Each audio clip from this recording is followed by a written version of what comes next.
Hello दोस्तों, कैसे हैं आप सब। आज मैं आप लोगों के लिए एक बहुत ही अच्छी वीडियो लेके आया हूँ। इसमें मैं आप लोगों के लिए Delhi police constable male female का जो पेपर चल रहा है उसके लिए जो एनालिसिस है उसका लेके आया हूँ। ये एनालिसिस किसी और के द्वारा नहीं दिया जाएगा, ये मेरा खुद का एनालिसिस होगा, क्योंकि मैं खुद इस बार दिल्ली पुलिस का एग्ज़ाम दे के आया हूँ और आप लोगों को अपनी खुद के पेपर की कहानी बताऊंगा कि मेरा पेपर कैसा आया था, किस टाइप के क्वेश्चन आए थे।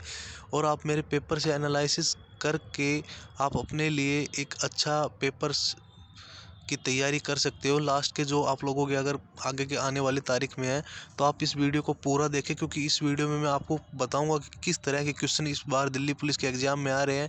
मैंने खुद 2 शिफ्ट के पेपर एनालाइज किए थे और उसी तरह के क्वेश्चन मेरे एग्ज़ाम में आए थे। तो आगे भी वही क्वेश्चन उसी तरह के क्वेश्चन आने की संभावना है। तो आप मेरे ये पूरा एनालिसिस देख लीजिए। और अगर हाँ सच, अगर आप पहली बार आए हैं तो आप हमारे चैनल को प्लीज़ सब्सक्राइब कर लीजिए और लाइक कमेंट ज़रूर करना कि आपको वीडियो कैसे लगी।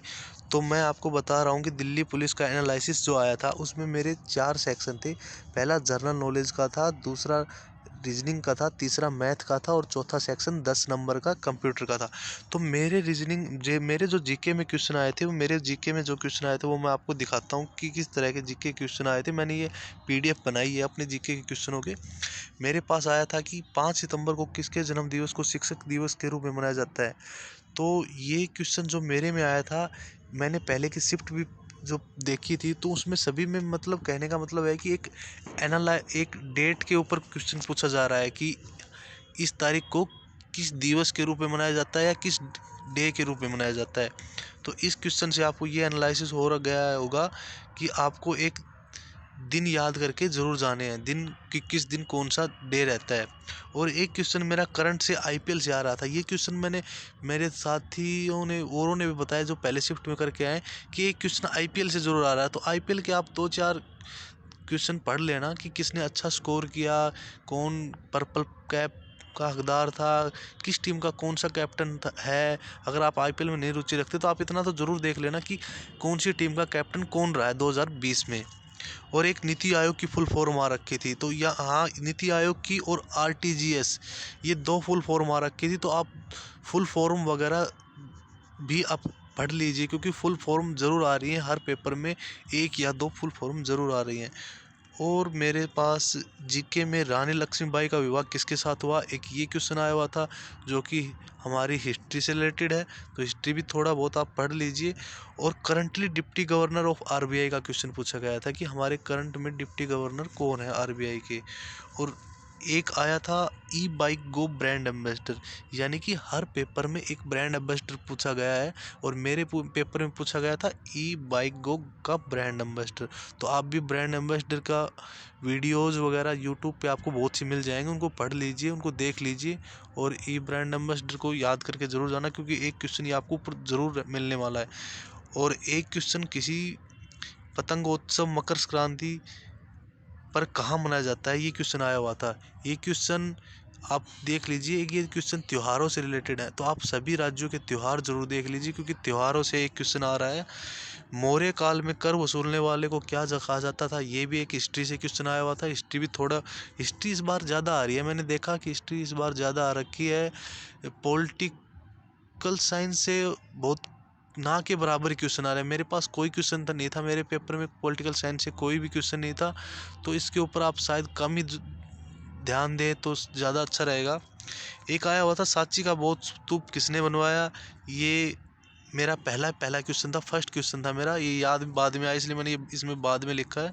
और एक बुक आई हुई थी national security challenges young scholar perspective book, ये बुक आई हुई थी मेरी एक। तो आप बुक्स जितनी भी पिछले 1-1.5 साल के अंदर जो लिखी गई हैं उनको ज़रूर पढ़ लीजिए, क्योंकि मेरे से पहले एक शिफ्ट में एन इरा ऑफ डार्कनेस पूछी गई थी, जो कि 2019 के मार्च में मतलब पब्लिश की हुई बुक है, यानी कि 2019 की बुक आई हुई थी 27 तारीख के पेपर में। तो ये बुक आई हुई है पिछले 1-1.5 साल की आई हुई हैं। तो आप इनको बुक को भी पिछले 1-1.5 साल की बुक्स को रिवाइज कर लीजिए कि किसके द्वारा कौन सी बुक लिखी गई और किसके द्वारा पब्लिश की गई है। और एक नॉर्मल सा क्वेश्चन आ रखा था कि रबी की फसल कौन सी है। तो रबी की फसल, ये तो आपके लिए कोई ज़्यादा बड़ी बात नहीं होगी रबी की फसल के बारे में पता लगाना, ये तो नॉर्मल सा क्वेश्चन था। और एक राज्य का नृत्य आया हुआ था, राज्य का नृत्य आया हुआ था, तो आप एक राज्यों के नृत्य को देख लीजिए। ये मैंने आपको कम से कम नहीं तो 9-10 क्वेश्चन बता दिए हैं कि आप ज़्यादा हिस्ट्री पे ध्यान दीजिए। और इसके ऊपर उसके बाद आता है हमारा अगला सेक्शन रीजनिंग का। रीजनिंग में मेरे क्या कुछ आया हुआ था वो मैं आपको बता देता हूँ। मेरे पास 4 क्वेश्चन आए हुए थे, वो क्वेश्चन थे वो सीरीज से आए हुए थे। तो मेरे पास 4 क्वेश्चन थे वो सीरीज़ के आए हुए थे, जिसमें से मेरे को 2-3 सीरीज़ तो याद भी हैं जो कि मैं इसमें लिख नहीं पाया, लेकिन 3 सीरीज़ मेरी आसान सीरीज़ थी। एक सीरीज़ का क्वेश्चन था मेरा वो हार्ड रहा था, जो कि क्वेश्चन था 15, 15, 18, 90, 97 और नेक्स्ट नंबर क्या आएगा। ये क्वेश्चन अगर आप में से किसी के से सोल्व हो तो आप ज़रूर इसका कमेंट लिख के ज़रूर डालना कि इसका अगला आंसर क्या आएगा। और 4 क्वेश्चन थे वो डायग्राम कंप्लीट करने वाले थे। जो हमारे पास जो हमें डायग्राम दे देते हैं, जैसे कि एक सर्कल बॉक्स बना के उसके अंदर पूरा डिजाइन वगैरह कुछ टाइप से होता है, और उसके अंदर एक एक एक बॉक्स को खाली छोड़ देते हैं, उसमें ये कहते हैं कि इसमें कौन सा बॉक्स फिट आएगा। तो उस टाइप से 4 क्वेश्चन डायग्राम के आए हुए थे कि कंप्लीट करने वाले डायग्राम को।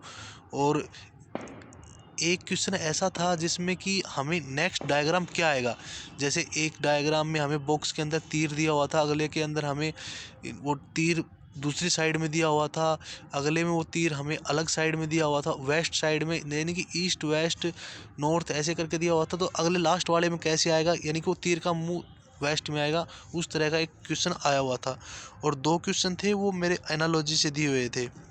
और मेरे मिरर इमेज का एक क्वेश्चन आया हुआ था, जिसमें कि एक मतलब कि इंग्लिश का स्पेलिंग दी हुई थी, जिसको कि मिरर के अंदर देखने में कैसी दिखाई देगी, ऐसा एक क्वेश्चन आया हुआ था। तो वो भी मेरा काफ़ी हद तक ठीक हुआ। मेरी रीजनिंग और मैथ मेरा काफ़ी अच्छा हुआ। मेरे रीजनिंग और मैथ का 40 में से आउट ऑफ 40 स्कोर होगा, इस बात का मुझे श्योर है। क्योंकि मुझे एक क्वेश्चन अपना सिर्फ रीजनिंग वाले पे प्रॉब्लम है, जो मैंने आपको अभी बताया था, 15, 15, 18, 90, 97 और नेक्स्ट नंबर क्या आएगा। इसमें मेरे को थोड़ा कन्फ्यूजन है, वैसे मैं अपनी तरफ से अच्छा करके आया हूँ। तो मेरे रीजनिंग और मैथ काफ़ी अच्छा हो गया हो। और गाइज, अगर आप पहली बार मेरे इस चैनल पे आए हैं तो आप मेरे इस चैनल को प्लीज़ सब्सक्राइब कर लीजिए, क्योंकि आगे आगे मैं दूसरे पेपरों के भी एनालिसिस लेके आता रहूँगा। और इस वीडियो को ज़रूर अपने दोस्तों के साथ शेयर करें।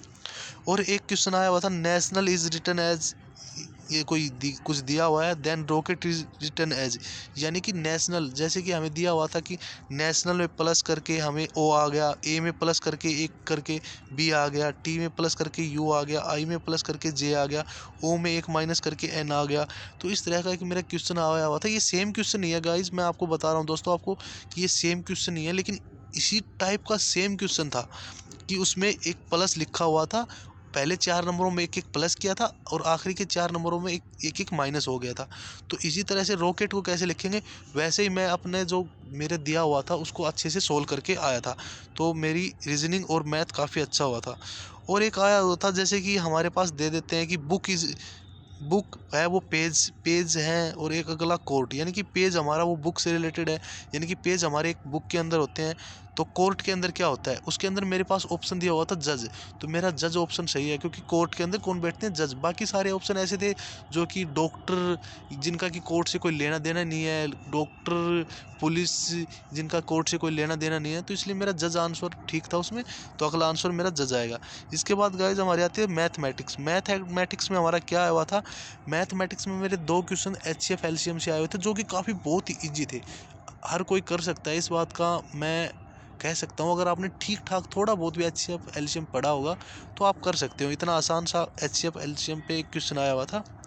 मैथ और रीजनिंग में आप थोड़ा कम ध्यान दे तो अच्छा रहेगा, क्योंकि इस बार थोड़ी जीके है, वो करंट के क्वेश्चन आए हुए हैं 10 से 12 क्वेश्चन, और बाकी मैथ तो काफ़ी आसान आ रखा है और रीजनिंग भी आसान आ रखी है।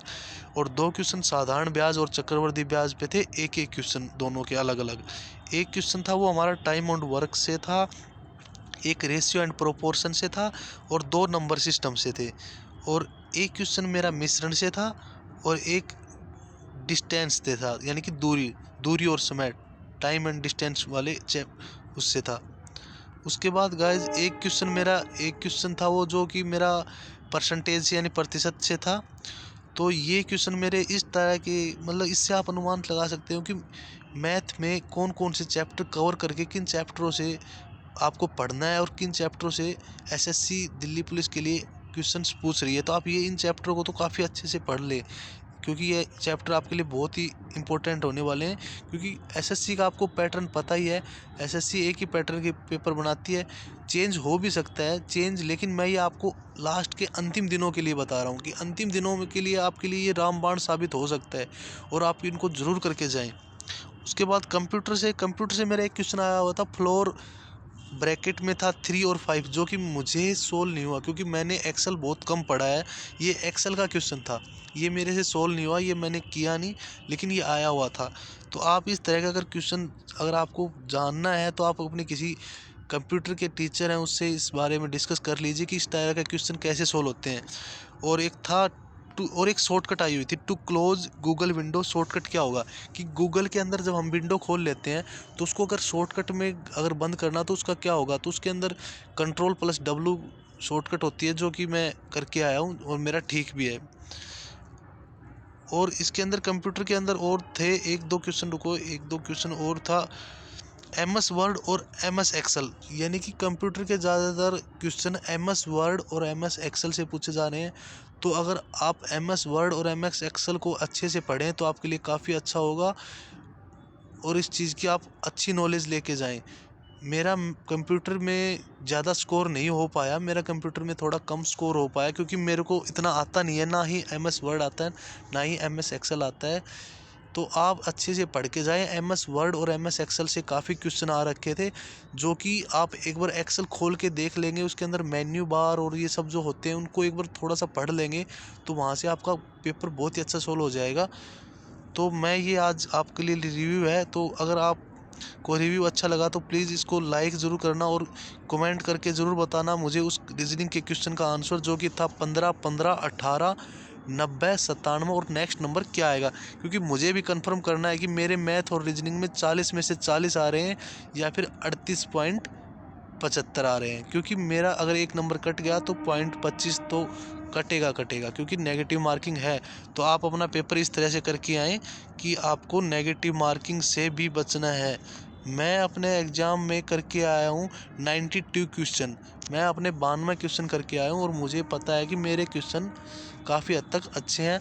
तो आप मेरे एग्ज़ाम से अपना रिव्यू देख सकते हैं, एनालिसिस लगा सकते हैं कि मैंने कैसा पेपर किया और मेरे पेपर में किस तरह के क्वेश्चन आए हुए थे। आप उस तरह की तैयारी खुद करके जाएं।